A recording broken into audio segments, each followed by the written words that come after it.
Yo, what is going on in the world of boxing? Your boy Ego. I gotta make this video. Ego thoughts, man. Robert Garcia, new trainer of Jose El Rayo Valenzuela. He did an interview with YSM Sports Media. And I'm just gonna be real. I'm gonna be blunt like I always am. I really don't understand what his complaint is. Now, I would if other things didn't exist. So let me explain. When Rayo got that fight, we did tell him, why that fight, Rayo? Why, the Russells have always been great fighters, man. An Olympian, all wins by knockout. Could have been somebody else. And they told me it's him or nobody else. He said they forced him to fight him. And then he says they didn't even let me get a rematch clause. You're the champion. It's your voluntary title defense. He should have been allowed to get a rematch clause. Everybody does. Pitbull had a rematch clause. You guys heard the clip. Robert Garcia is doing an interview and he's stating that El Rayo, as champion, was forced to fight Gary Antuanne Russell. And he's basically, I'm just paraphrasing, you heard the clip, basically saying, why wasn't he given a tune-up? Why wasn't he given another option? Why was he not given, as a champion, a rematch clause, right? Which I guess you could say could and would be valid if El Rayo put up a fight versus Gary Antuanne Russell. Now it just sounds like sour grapes and crying over spilled milk. You as a trainer, Rayo as a fighter, agreed to it, signed up for the fight, we had the fight, and now we're talking about coulda, shoulda, woulda. I mean, what is going on in the world of boxing? And the crazy thing is, you have some people who will leave comments like, yeah, this makes a lot of sense to me, because they probably have a lot of national pride. It's race fans. It's fans who don't like Gary Antuanne Russell, or they're mad that Rayo lost in such fashion. But it's like, what do you really want here? Like, I'm really being serious here. What do you want? Rayo had a great performance versus Pitbull Cruz. I don't know the odds, but I think he was the underdog for that particular fight. He shows up in a major way. He did very good with that style. Then you end up fighting Gary Antuanne Russell, who was coming off of a loss to a guy like Albert Puello, who is solid, but he's not like a top of the division. And you just seen his fight with Sandor Martin. He was in a very, very highly contested and competitive fight. So it's not like Gary Antuanne Russell is coming off a loss to the consensus best guy at 140. He lost to a Puello, who again is a solid fighter. Not to say there's anything wrong with Puello, as I keep saying, he's solid, but I'm going and saying it's not like this was like a decorated champion, longtime champion, and he lost to Floyd Mayweather or something, right? So he was coming off of a loss. The Rayo fight, Russell fight, to me, was a 50-50 kind of pick'em fight until the fight happened, and we seen that Russell's style was just too much for El Rayo.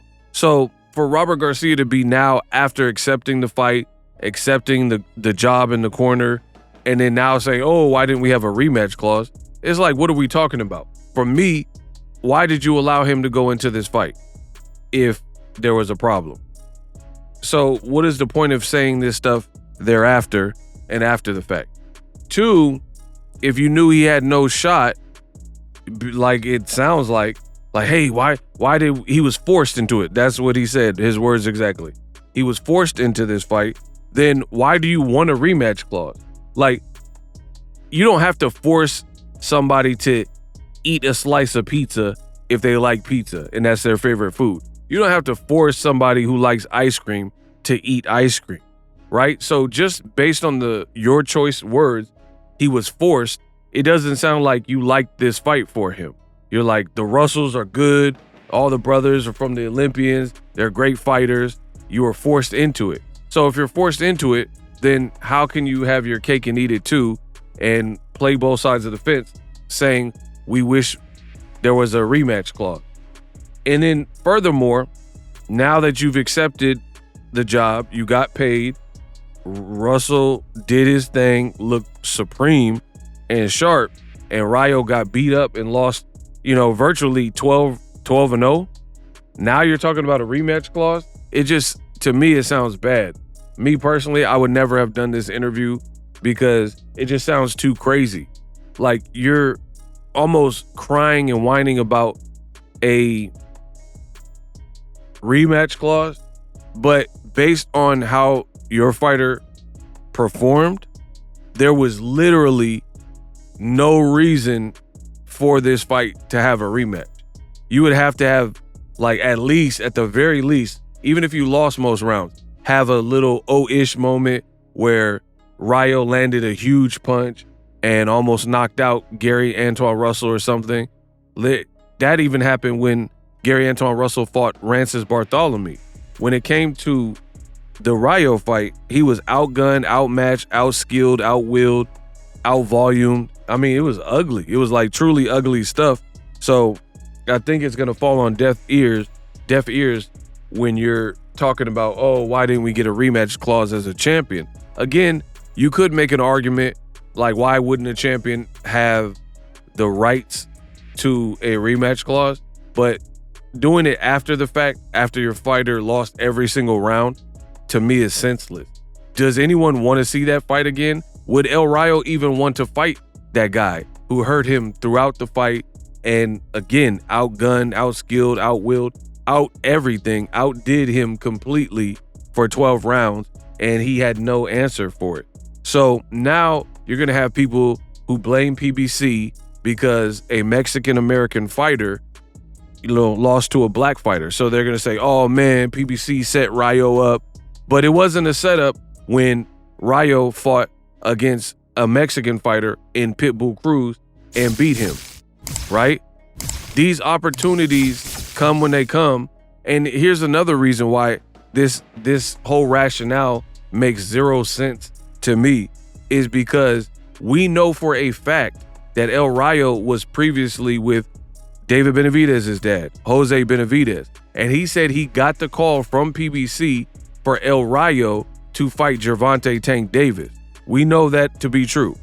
And Jose Benavidez has stated that El Rayo didn't want to do it and then end up, severing ties with him and going to Robert Garcia's gym. So what were they supposed to do? You could have fought, and Robert Garcia has done interviews talking about a Tank fight. And after the Pitbull fight, Robert Garcia said, oh no, Rayo, he had a 5-month camp. He needs time off. He's not fighting for the remainder of the year. And Tank should come up to 140. You can't dictate to the A side and tell Tank to come up to 140 to fight El Rayo when Tank is levels above El Rayo in status and A-sideness. You see what I'm saying? So I don't get this whole he was forced. You could have easily dropped back down to his career weight of 135, probably got, an extension to defend the 140-pound belt and fought Tank. So now it sounds like because it didn't work out and the Russells had a brilliant strategy and game plan, now all this stuff is coming out. But for me, after seeing the fight, who cares about a rematch clause? Like, truthfully, would Robert Garcia and Jose Valenzuela truly want to rematch Gary Antuanne Russell when it was absolutely shown without a shadow of a doubt who the better fighter was and what style would prevail there? You know what I'm saying? So what's the point of bickering and, bringing this up about a rematch? That's what I'm saying. What is going on in boxing where we're talking about, oh, why didn't we have a rematch clause? Do you want to rematch? Because that will be an extremely hard sell given how Gary Antuanne Russell handled business and handily won. So it's like, even if you had a rematch clause, you performed so lackluster that it would be hard to get a buy-in of people that want to truly see that. Some fights just don't require a rematch. So at best, I think if you were mad that a champion didn't have a rematch clause, you had to bring it up beforehand. But after seeing the fight, it just sounds foolish to me. Let me know how I did in this video. I don't want to see a rematch. I don't see the point. Live streaming can be tough, which is why I use StreamYard. Click the link in the description for StreamYard, which is an awesome tool that enables you to set up your stream with ease of use. Get great results with live streaming. It's what I use. Stream to social media with ease with StreamYard. Live streaming is here to stay. Engage with your audience using StreamYard. Great way to reach out to your audience and connect. So you need a tool that can do that.